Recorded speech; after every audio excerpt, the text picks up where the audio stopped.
Hey everyone, thank you for checking out this video of the Powered by Iron Health podcast. As always, it's a pleasure for you to tune in. It means a lot to us. We're trying to create a community that raises the standard of health and wellness. That is our vision. You know, I'll say it over and over again.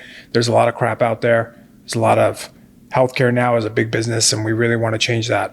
We want to create a place where you know someone you love is going to and is getting taken care of. That's so important to what we do here at Iron Health, and honestly, what I think healthcare should be. So today we're going to talk a little bit about the PT field as a whole and really what direct access is. And I'm talking about direct access because, one, a lot of people don't know about it. If you're listening, you might not know what that even means. Two, it really should be shifting the healthcare field, and it's up to us to make sure it's shifting.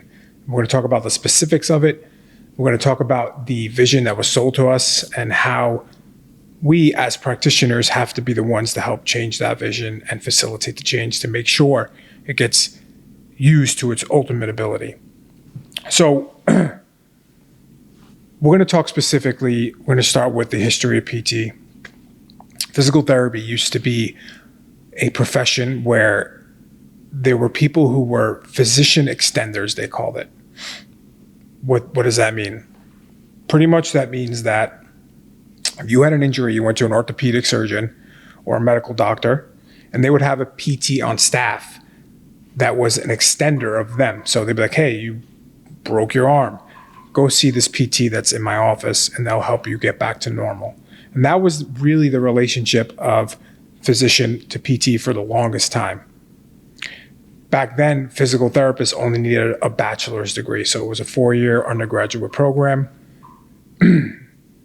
Over the years, the process kind of changed. So we went from 4 years undergraduate program to then becoming a master's, right? So the profession is evolving. There's a lot of noise about the profession, like, oh, we can really help people. What's going to be happening? What's going on? And that was great. The master's program was there, gave PTs a little more autonomy. It's not just a physician extender, right? It's not just a physician who has a PT in his practice who's like, hey, go to my PT, you have a broken arm, we're going to fix you.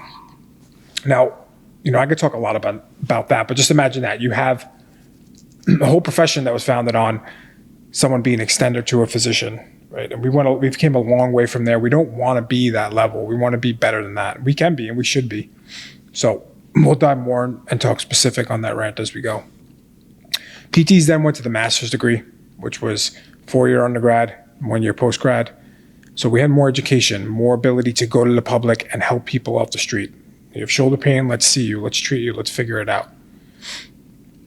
Then, when I was in PT school, and I'm sure this was happening for years prior to me being in PT school, a lot of the PT schools were pushing this vision of Vision 2020, which was the concept that in 2020, all PTs would go from a master's to a doctoral degree, a DPT.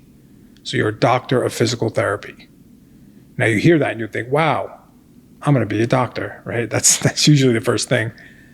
But secondly, the whole concept of it in theory is very valuable. Once we went from that bachelor's to now the doctorate, the autonomy is on us. We're no longer just a physician extender. And what do I mean by that? People no longer have to go to see a physician first. They can come to us. We can treat orthopedic injuries. With the schooling and enhancing and the level of education getting tougher, we have the abilities to screen people if it's something serious, if they need further imaging, if they need an orthopedic, if they may need surgery. And truthfully, the whole concept was down the road, well, I'll tell you the truth behind it. Insurance companies really look at this and they say it costs us a lot more money to go to an orthopedic and get an X-ray and MRI than it does to have a plan of care for physical therapy. That was probably a big aspect of this. But we should use it to our ability, right? The fact that we are now the DPTs, like, where are we going with that? What's the vision of this? Why did we go through this extra school if we're not going to utilize it? I always say to my team, and I think it's true for everyone who wants to be a PT or a DPT, the change has to come from us. No one's going to come and give you the golden carrot and say, hey, you're a DPT, you can help people now. It has to come from within. We have to believe in the profession. We have to be the ones that say, hey, we can help people just as much as someone else, just as much as a doctor or a medical doctor or an orthopedic. There's even some crazy studies out there that I think PTs are the second in line for diagnosing injuries compared to orthopedic surgeons. Just imagine how powerful that is. Someone comes to you from off the street who said, I was running, I was playing basketball, and I felt something in my knee. We have the education, the skills, and the knowledge to correctly diagnose that, to see if they are a candidate for us or if we need to refer them to an orthopedic. It really is the most effective way to treat injuries. And how do we streamline this? How do we make sure we're the ones in the front line of this? And how do we grow the profession to what it should be? There's a couple of things we can do. One, and I always talk about this, you have to believe in the profession and believe in yourself. A lot of people, new grads to seasoned veterans, don't necessarily believe that the profession should be at that level where we should have that autonomy. That is a big issue. If we don't believe in the profession and went to all this school, what are we doing, guys?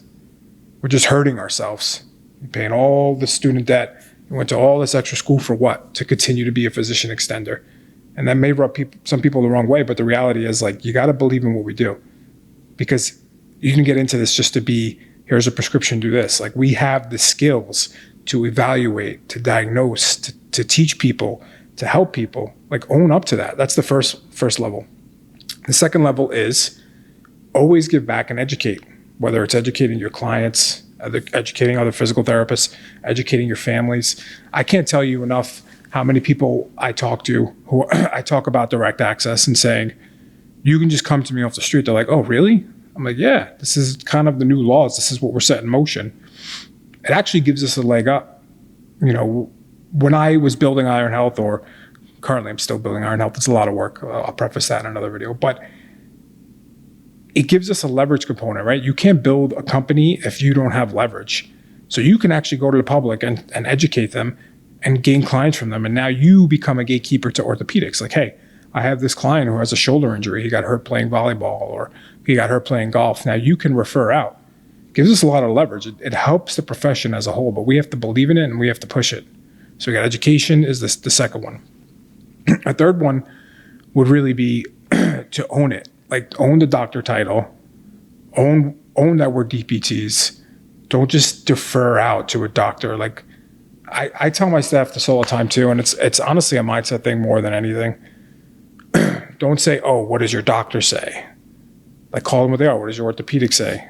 What does your neurologist say? Like, we have to believe that we're in a realm that can be conversing with them. Because if we don't put ourselves in that same playing field, then clients never will. Then our opinions will never get across. I've had so many clients who have come to me with the idea in their head that the only way to fix their injury is surgery. And after a while, after talking to them, after showing them that it doesn't need to be that way, and actually progressing them through therapy, they've gotten better to the point where they won't even think about surgery again. Now, think about that power. Like, why are we neglecting our ability to help change someone's life and deferring it to someone else who we call a doctor?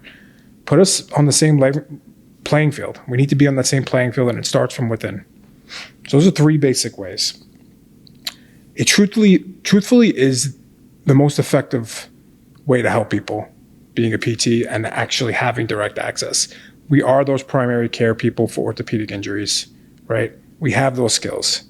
Start to own up to it, spread the word, and step into that.